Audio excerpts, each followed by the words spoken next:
A young couple, Sarah and David, had just moved into their dream home. It was a quaint old house on the outskirts of town, filled with charm and a little bit of history. The previous owner had passed away, but the couple thought nothing of it. They were too excited to start their new life together. One night, as they unpacked, Sarah heard a strange creaking sound coming from the attic. She paused, staring at the ceiling, but dismissed it as the house settling. David was downstairs setting up the living room, so she brushed it off and continued unpacking. But the noise didn't stop. It grew louder, more distinct, like slow, deliberate footsteps. Sarah called out to David, but he didn't respond. Her heart pounded as she grabbed her phone and headed downstairs, only to find David standing frozen in the living room, staring at the attic door. "Did you hear that?" he whispered. Sarah nodded, her voice caught in her throat. The footsteps were louder now, pacing back and forth, right above them. They exchanged uneasy glances and, in a moment of shared fear, decided to check it out together.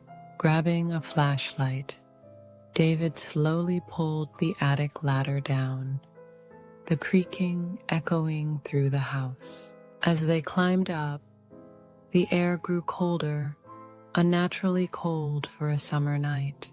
The attic was pitch black except for the beam of the flashlight, which flickered as if the batteries were dying.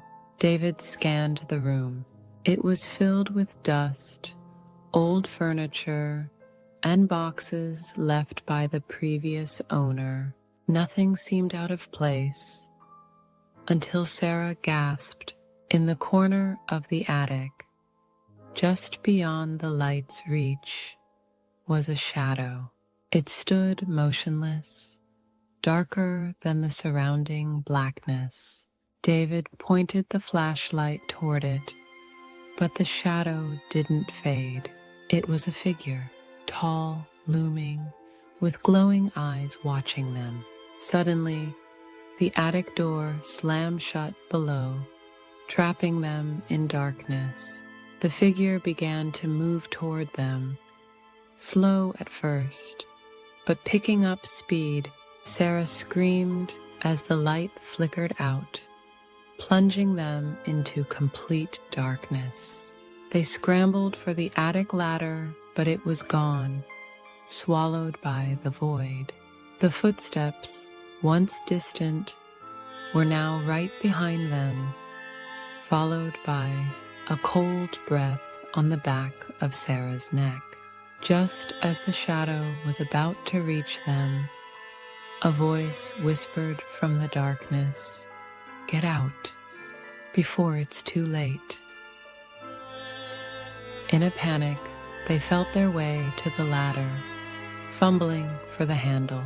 With a surge of adrenaline, David yanked the attic door open, and they both tumbled down, crashing onto the floor below. When they looked back up, the shadow was gone, but the attic door remained open, creaking in the breeze. They grabbed their things and fled the house, never to return. Months later, they learned that the previous owner had died in the attic, trapped and alone. To this day, locals say the house is cursed, and no one who's entered the attic has ever been the same.